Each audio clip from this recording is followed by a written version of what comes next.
Sagalee Waaqayyoo walii wajjin ilaallee macaafa Yoonaas walii wajjin barra. Gooftaan baraaf jireenya keessan haa eebbisu. Macaafa Yoonaas boqonnaa tokko lakkoofsa tokko kaasee dubbiseen walii wajjin ilaalla. Gaaf tokko dubbiin Waaqayyoo gara Yoonaas ilma Amitiyaa dhufee kai gara mandaraa Naanawwee dhaqi. Mandaraa Naanawwee guddittii dhaqi. Amminni namoota ishee guddatee ana bira waan geef irratti labsii jedhe. Yoonaas garuu isa dhiisee fuula Waaqayyoo duraa mandaraa Tarshiishitti baqachuudhaaf ka'e. Mandaraa Yoopheetti gadi bu'ee markabaan Tarshiishin dhaqu argatee inni warra markabichaa wajjin adeemuudhaaf gatii isaa baafatee fuula Waaqayyoo duraa gara Tarshiishitti sokkuudhaaf keessa lixee. Ameen. Macaafa Yoonaas yeroo qayyabannu waan gurguddaa sadiin laman irraa bare. Waan gurguddaa sadii. Yoonaas hamaadha, didaadha. Yoonaas raajicha isa jedhu duwwaa argina malee Yoonaas hamaadha, didaadhas. Namni akka Yoonaas namni Waaqayyoon dide as keessa jira maaliif kana nutti lallabdaa jechuu dandeessu. Waldaa keessa jirtu malee markaba isin keessa jirtan hin beeku. Waldaa kee jiraachuu dandeessu, markabi isin amma keessa jirtan yoo cheerchii kee jiraattu ta'e iyyuu markabi isin keessa jirtan hin beeku. Hafuura Qulqulluu duwwaatu beeka. Baadaan waldaa keessaa badanii sokkuu miti. Waldaa keessa ta'anii baduunis jira fuula Waaqayyoo duraa. Namoonni baay'een waldaa keessa jiru garuu qalbiidhaan badoodha. Macaafa Qulqulluu keessaa Luqaas 15 yeroo lattanii dubbistan dargaggoota nama lama argitu. Inni tokko manuma abbaa isaa kee badee, inni tokko immoo mana abbaa isaatiitii bade. Inni mana abbaa isaatii bade rakkoo hin qabu, barbaadamee argame. Isa mana kee bade garuu arguun hin danda'amne. Inni mana kee bade seenaas hin qabu, maqaas hin qabu, gochas hin qabu. Mana kee bade waan ta'eef. Kanaaf nu nama badeedhaa'oo Yoonaasoo fuula Waaqayyoo duraa badaa jira. Nuu Waaqayyoon barbaadacha dachee meeqa qaxxaamurree as dhufne maaliif kana natti dubbatta jettu yoo ta'e as jiraachuu keessanan beeka malee bidiruu isin amma keessa jirtan garuu hin beeku. Kanaaf raajii Yoonaas yeroo dubbisnu hammina Naanawwee argitu boqonnaa tokko lakkoofsa 2 irratti. Hammina Naanawweetu guddatee fuula Waaqayyoo dura ga'e. Hundeeffama magaalaa Naanawweedhaaf namicha maasaraa Yerikoo hundeessetu hundeesse. Hundeessaan magaalaa kanaa Naamuruddiin namicha jedhamu nama magaalaa maasaraa Yerikoo hundeessee riqa jaaree Waaqayyo bira ga'uudhaaf ka'eetuti hundeeffama magaalattii keessaas qooda qaba. Maasaraa Yerikoo yeroo hundeesse gara Waaqayyootti ol ba'uudhaaf biyya lafaarra hin bittimmoofnu adeemnee Waaqayyo bira geenyadhanii gamoo jaaranii kutaa kana irratti garuu hammeenyaan gamoo jallinaa jaaran warri Naanawwee. Gamoon lachuu jaarameera. Inni tokko qaamaan Waaqayyo bira ga'anii isa kana immoo hammeenyaan Waaqayyo bira ga'an. Waaqayyo gimbii Yerikoo jechaan gadi bu'ee diigee Waaqayyo isa maasaraa Yerikoo immoo sagalee ergee diige.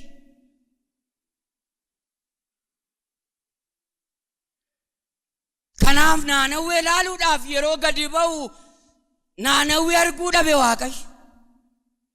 Si arguuf hin dhufa Waaqayyo. Naanawwee arguu yeroo gadi ba'ee akkatti arguu dhabe hammeenya tol ka'ee dhaabate waan ta'eef. Siif Waaqayyo gidduu isa dhaabatu inni jabaan doomoo eekee ganama kanatti haa ba'u. Nan argadee akkatti arguu dhabe. Ilaaluu garuu gadi bu'eera. Saba isaatii isatu uume uumama harka isaatiiti. Saba uumama harka isaatii kana garuu arguudhaaf hammeenyatu danqe. Kan Naanawwee mul'ataa dhagaa. kan mul'anne tokkon isinitti hima. Hammeenya mul'anne tokkon isinitti hima. Hammeenyi mul'anne raajii jala kan golgame maqaa raajiidha jedhamu jala kan golgame hammeenya Yoonaas. Jalqaba waan si gaafadha. Wanti Waaqayyo hin dandeenye jira moo hin jiru? Dubbadhaa ka? Jira moo hin jiru? Jira. Wanti Waaqayyo hin dandeenye jira. Mucichi maraate maal dubbachuu fedhanaa hin jirina? Macaafa Yoonaas boqonnaa 4 lakkoofsa 1 yeroo kaastan in argitu. Yoonaasiif kan galee wanta Waaqayyo hin dandeenye tokkotu galeef kanaaf bade. Wanti Waaqayyo hin dandeenye addunyaa kanarraa maali jettan yoo na gaafattan gara isaatti deebi'ee jalaa diduu hin danda'u.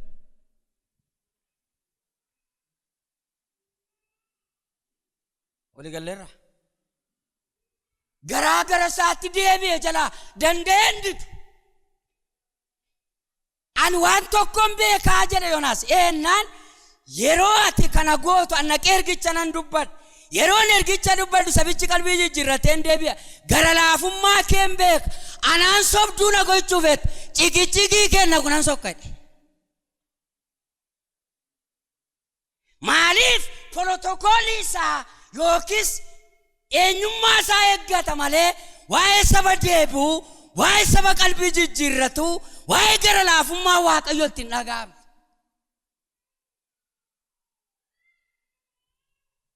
Ammas irra sinii deebi'a. Saba kana nan balleessaa siin saba guddaan godhaa jedhe Waaqayyo Museedhaan. Otuu anaaf ta'ee dinqiidha kun ayyaana galataan qopheeffadhan jedha. Dinqiidha mul'uchi ishee godhi erga guddaana goota ta'een jedha. Inni garuu qooda saba kana balleessu tanaan jireenyarraa balleessedhe. Waaqayyo isa yaadee dhiisedha. Waaqayyo isa gochuuf yaadendi.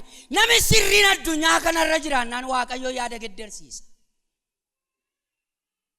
Nami sirriin jiraannaan Waaqayyo yaada geddersiisa. Attamitti yoo jettan murtoo murteeffatee ka'ee dhiise Waaqayyo. Israa'el isa yakke, Israa'el isa manca'e balleessuuf yeroo jedhe murtoo murteeffate dhiise. Kutaan sila sinitti dubbadhe Luqaas 15 yeroo ta'e dubbistan dargaggeessichi jedha lakkoofsa 17 yaada naanneeffatee hin deebi'e jedha. Nama deebi'e jalaa dandeen didu garaa isaa hin qabu. Garaa ittiin si didu hin qabu. Kaasa harka kee Waaqayyotti. Waaqayyo jedhame anaan jedha garaa ittiin na didu hin qabu jedha. Bal'isa harka kee namayyuu Waaqayyo jedha naajin anaan jedha yeroon deebi'u jedha garaa ittiin na didu hin qabu jedha. Dandeessin didu ta'eeraa miti Waaqayyo. Ta'eeraa miti Waaqayyo. Waaqayyo Waaqa. Waaqayyo Waaqa. Yoonaas kanatu galeef atoo araarri kee numan qabu gaarummaan kee lakkaa'ameen nubu sabichoon deebi'a hin galagaggaltu naan jette malee hin deebi'u hin jenne hanoon galagaggalte deen dubbadha sabichoo galagaggaluu hafee jireenyatti hafa anaan sobduu na goota an ciqicciqin na kunan sokka'e. Yoo dandee jalaa ba'e qo'a mata duree koo biraan geenye calaa dhaggeeffadha. Yoo dandee jalaa ba'e maaradoo laliiba. Ameen.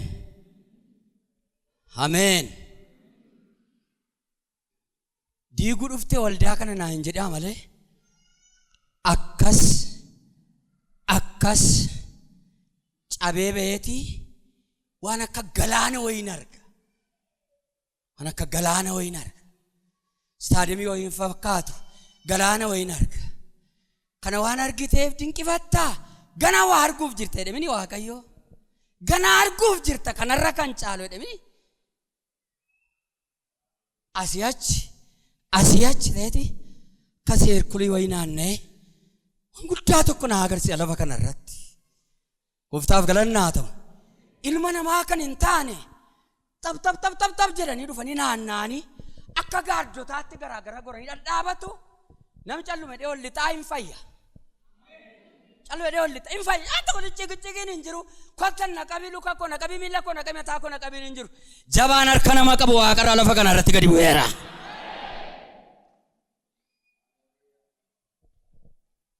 Maalinnaan lafichaan qoricha godha. Lafichaan qoricha godha.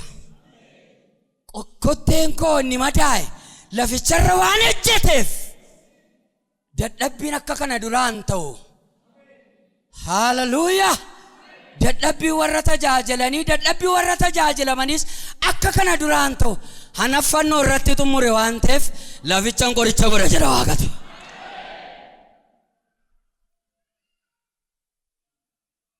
Mi caluu dhaggeeffadhaa. Caluu dhaggeeffadhaa. Wanta ammina Yoonaasin isinitti hima. Yoonaas hamaadha. Yoonaas didaadha. Maaliif hamaadha yoo jettanii boqonnaa afur irratti dubbistanii godoo baalaa walitti qabateeti dhumaatii naannawee taa'ee ilaala. Maal jallinni kana caalure? Godoo baalaa jaarrateeti gala gaggalu isa yuuruun dhiitee lafa ga'e. Majii daakuu fakkaata uruunsa. Ilaan mana gaa dhiitee taa'eeti naannawee gala gaggalee ilaala. Naannaween gala gaggalaan jirti. Kufaarti gamoo ishee jijjigadhe ilaala. Gamoo ishee jijjigaan jirti naannaween. Waaqayyo maaliif aartaa jedhe? Haaruuyyuu nan tolche kanarra yoo naareedha. Jajabeessatti sirbiin fokkisu waaquma nan akkeedha. Kanarra caalchise yoo naareeyyuu nan tolchee jedha. Beekoo kaarii keensitti fooyyessaadhee biqiltuu qobboo tokko biqilchee mee kana jarattaara galfadhe. Achi jala taa'ee gammadaa naannawee diigamuu ishee ilaalaa naannaween jireenyatti jirti. Naannaween jireenyatti jirti. Wantun jala teenyee beekumsa nutti fakkaate, dandeettii nutti fakkaate, ga'umsa nutti fakkaate, wantun jala teenyee badii dhalootaa eenyu Waaqayyo nu taajjaba. Godoo baalaa walitti qabatee dhumaatii ishee egaa jallinni kana chaalenji. Hamminni kana chaalenji. Gala gaggalte dheeka. Gala gaggalaa garuu hin jirtu. Wanta hamminni nama godhu waa lama isinitti meen mata duree kootti seena isin hin tursu jedheera. Wanta hamminni nama godhu. Tokko hamminni maal godhaa yoo jettani hariiroo Waaqayyo wajjin yookiis Waaqayyo wajjin ol argee nu dhowwa. Hamminni hin hammaatinaa lafa kanarra amma jirta itti hin hammaatinaa. Namichi kaleessa Waaqayyo wajjin hariiroo qabu hariiroonsaa hamma garuu ajajaa markabaaf warra daldaltoota wajjin ta'e kaleessa Waaqayyo wajjin hariiroonsaa. Amma hariiroo Waaqayyo wajjin qabu diigeera. Kana kan godhe maaliidha? Ammeenya. Hin godhinaa hamaa. Boleessi kee guddatu, boleessi kee nama jabaa ta'u, boleettiin kee nama jabduu haa taatu itti hin hammaatinaa.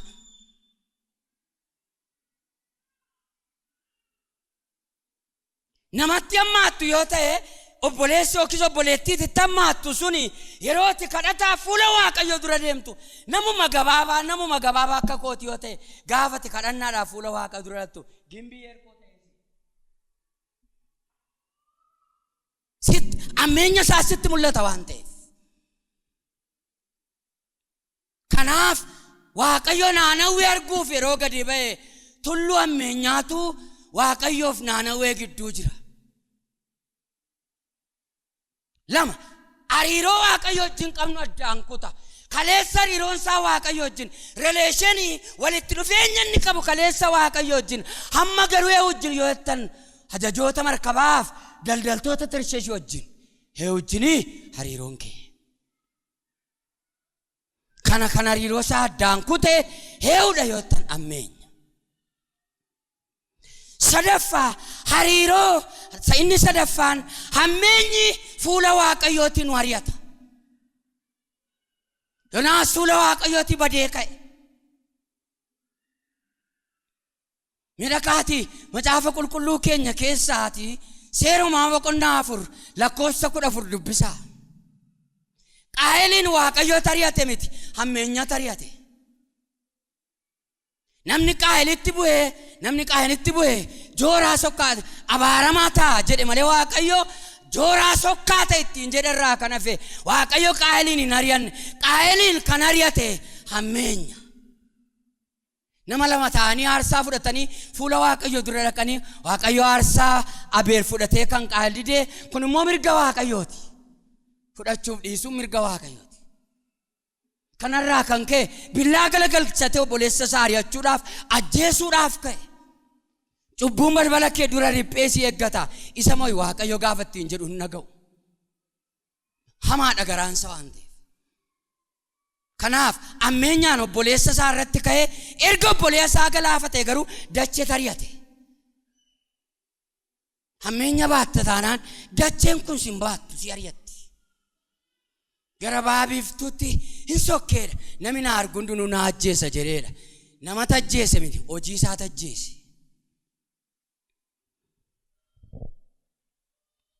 Kanaaf mata dureen isin wajjin hirmaadhu.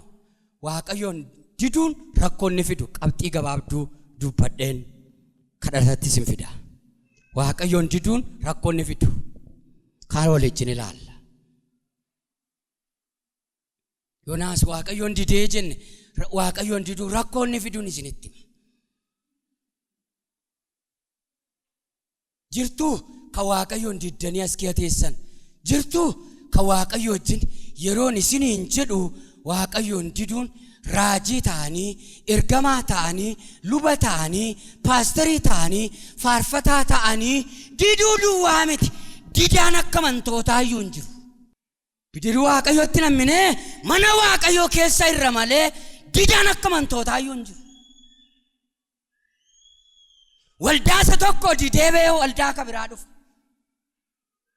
Mandara isa tokko Waaqa didee ba'ee mandara kan biraa lixa. Iddoo jijjiirre malee garuu Waaqan jijjiirre. Yoonaas Waaqayyoon didee biyya jijjiireera. Waaqayyoon didee biyya jijjiiruu yaalii godheera. Waaqayyo moddoo hundumaa jira. Bakkatti Waaqayyoon diddanii kaatanitti deebi'aa araarfadhaa. Golatti Waaqayyoon diddanii kaatanitti deebi'aa araarfadhaa.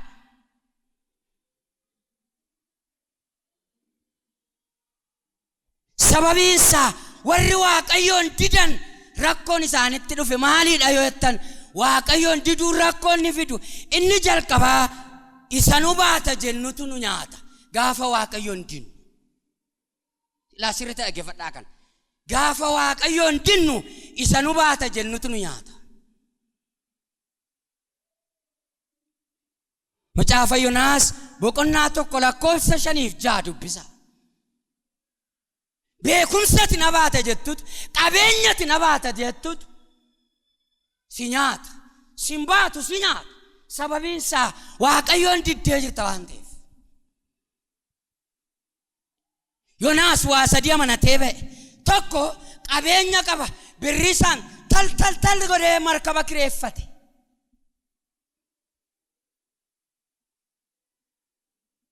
Seexanni fuula Waaqayyootii si ari'achuudhaaf takkaadhumaan gabbinaa qopheessa. Markabi Tarsheeshiin nattu waggaatti lama qofaatu waggaatti ala 2 duwwaa Tarsheeshiin natti gaafanni fuula Waaqayyootii ba'ee ka'e garuu akkuma inni gadi ba'een gabbinaan markabaa afaan banee. Yerootti baduudhaaf kaatu seexanni dafii haala mijeessa. Yeroo seexanni dafii haala mijeessu haalan naa mijate hin jedhinati. Yoonaas gammaduun isaa namni akkuma gadi ba'een konkolaataa yookiis gabbinaa markabaa argate waan ta'eef. Waa sadii amana isiniin jedhe. Tokko maallaqa waan qabuuf maallaqa isaa amanatee ka'e. 2 dandeettii yookiis ga'umsa waan qabuuf didaa yeroo ta'e kana nama cimaa fakkeessee ga'umsa isaa amanatee ka'e. 3 markaba amanatee ka'e. wantu nama nannee fuula waaqootii bannu nu nyaata malee nu baasu. Isa nu baata jedhee na baata jedhee markabatti of gatee na baata jedhee qabeenyatti of gatee na baata jedhee beekumsatti of gatee hin baafne hin nyaate malee. Maayirratti of gattaniirtu. Maayirratti of gattaniirtu. Kan sinni buu kuticha yeroo dubbiftan lixee ciisee rafee of gatee jedha. Meeqa? Lixee ciisee rafee of gatee. Maal lixee yoo jettan markaba fuula waaqayyootii sariyatu lixe. Mee otuu lixiin dura miilla kee kaa ilaali. Na baasa moo na nyaata jedhi. Biyya kanallee galaanni hin jiru. Bileeshaangul Gumuz keessatti ani kanan gooftaa Yesuusin fudhadhe galaana tokkotu Taabur jedhama. Galaana kana galaanuma tokko sadii ceeta. Wanta galaanni sun lafa kana irratti na godhe seexanuu nan goone. Yeroo dhannee linnu galaanni suni nama sadii nyaateera. Ija koo duratti nama sadii nyaateera. Galaana utuu lixiin fuula dura miilla isa tokkotuun fuudhin isa tokkoon ejjennaan isaa hin barbaachisaa jennee duraa lafa qaqqabnee ilaala. Yoo inni kun ejjennaan keenya jabaate isa kana fuuna waan ta'eef. Mee otuu hin ba'in, mee otuu miilla hin fuudhin na baasa moo na nyaata jedhi ilaalu otuu hin lixin. Galaana otuu hin lixin miillaan ilaalu. Ifaadha. Ifaadha.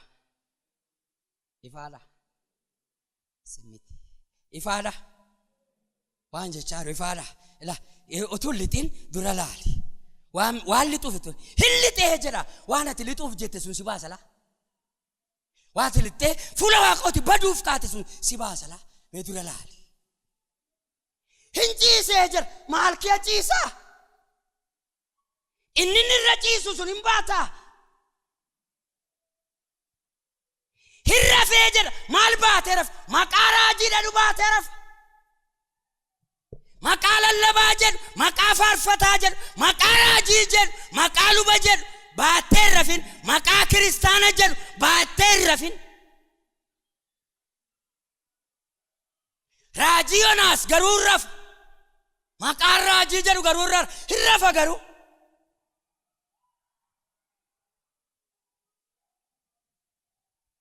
Hirrafa garuu. Hirrafin. Kai. Hiricheroo ribaamini. Hiricheroo ribaamini. Hiricheroo ribaamini. Yeroo waaqayyooti. Kai rafini. Yoonaas hirrafa. Mukergaa dhaqa. Nami waaqayyoon didee fi gurraa cabaa mukaa wayya. Yoonaas inni waaqayyoon beeka jedhu didee fi gaayira muki garuu ergaa dhaqa. Anaafsi sa waaqayyoo didurraa cabaa mukaa caala. Beennee didur utuu beeka jettanii utuu faarfattanii utuu lallabdanii utuu amantanii utuu fayyinaa barbaaddanii fuula isaa duraa hin fiiginaa rafinaa kaa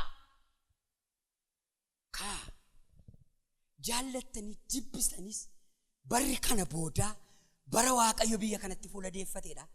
Bara waaqa oldaa kiristaanaatti fuula deeffateedha. Bara waaqa kiristaanaaf hojii hojjetudha. Garuu kaa rafinaati. Hinkai rafi duwwaadha. Of gateedha. Maalirratti of gataa? Caccabaa markabaatiin. Beekumsatti na baasa jettu kuni biloonii ishee tokko kee abaddeennan maraatuu taate karaarra teessaam.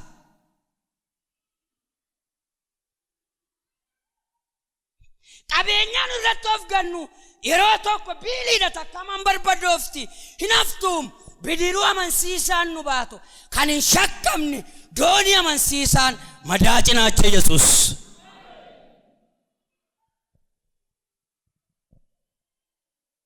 Kan hin shakkamne raafamee na nyaata bararraas guyyaarraas obomboleettii galaanaarraas obomboleettii siyaasaarraas obomboleettii dhukkuba barootaarraas kan hin jedhamne doonii amansiisaa tokko qabna inni cinaacha Yesuus. Mee warri itti amantan bidiruun na baatu amansiisaadha jedhaa kaa. Jedhaa waldaa waaqayyo gama gaa gama nagaati dooniin na baatu hin shakkamu jedhaa kaa. Inni madaa cinaacha Yesuus. kanadhiisee markabarra rafaa kanadhiisee markabarratti of gataa maalirratti of gatte sanyii gooftaadha taanaan si baasa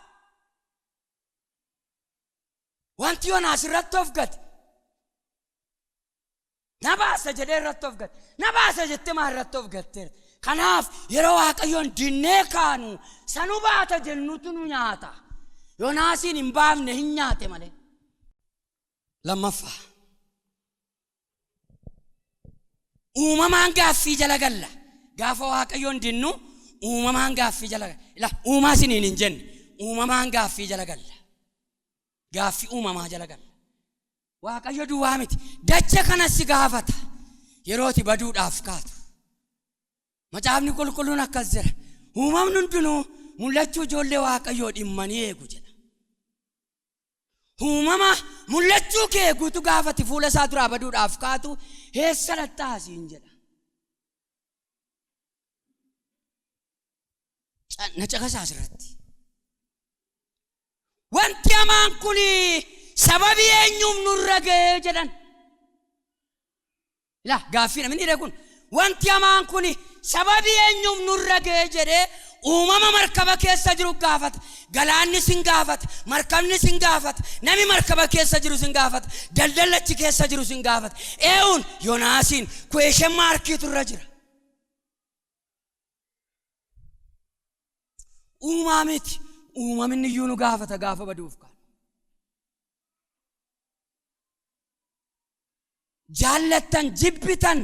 jaallattan jibbitan dacheen dhumaatii hamaan irratti geggeeffamaa jiruuf itti gaafatama jalaa kan hin baane anaafsi dhagaarran sinii deebi'a dachee dhumaatii hamaan irratti geggeeffamaa jiru kanaaf lubbuu iddoo maleetti du'aa jiru kanaaf biqilaa iddoo malee yeroo malee googaa jiru kanaaf dhalataa iddoo maleetti du'aa jiru kanaaf itti gaafatama jalaa ba'uu kan hin dandeenye kiristaana Waaqayyoon beekuudha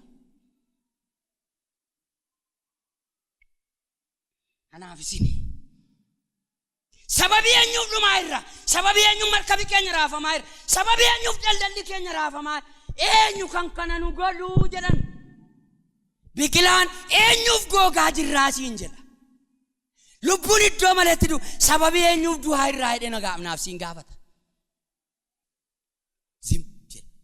sababii eenyuuf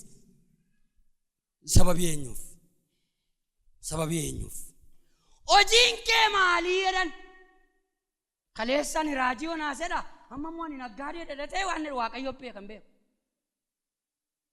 kaleessan raajii Yoonaas hedhee adeemaa amma garuu yeroo isaan gaafatan hojiin kee maali mukidhattee irra buutee yeroo carraan yeroo sarra buu hojiin kee maalii jennaan callume dhaggeeffate amma uumama gaafachaa jira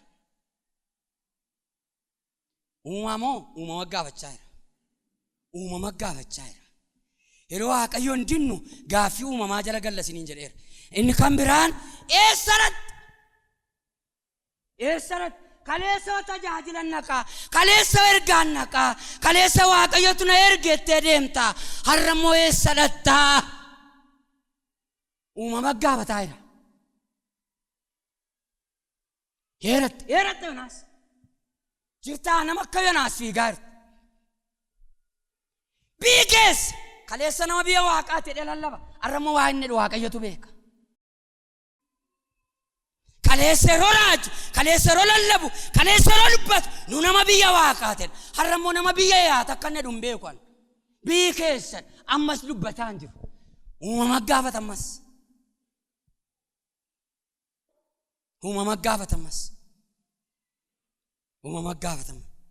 sanyiin kee maalii jedhanii gaafatan sanyiin kee maalii gaaffii meeqa gaafatan gaaffii jaha gaafatan namoonni question markii isin irra jiru yookiis mallattoon gaaffii isin irra jiru of eeggadhaa sanyiin kee maalii dhumarratti jaaffaarratti yeroonni sanyiin kee maal yeroo isaan jedhan garatti bahu dhabee gaaffii uumami kokkee qabeera hin baanu Waaqayyo jalaa yoo baane iyyuu uumama kokkee nu qaba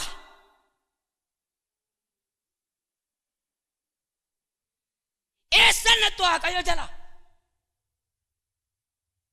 Diddeba hundandeessu waaqoo jala miilla singeessu buute. Amma uumamiti uumama kokkee qabe sanyiin kee maali reennaan garatti galagalu dhabee ani biricha jedhe. Edda birii taate attamitti akkas gootare. Hibroota jechuun warra waaqayyoon naga'u. Hibroota jechuun warra duulni hin dandeenye. Hibroota jechuun warra galaanni jalaa dhageessu, warra bishaanni dhagaan dhaga'u, warra bishaanni dhaga'uudha.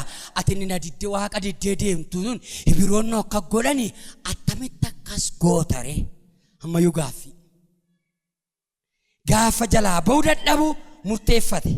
Maal murteeffate gaafa jalaa ba'uu dadhabu? Qabaa bishaan na buusaa. Kana booddee deemuun hin danda'amu jedha. Qabaa bishaan kana keessa na buusaa. Kan badii dalagaa jiru, kan bidiruu kee raasaa jiru, kan dhaloota kana ugguraa jiru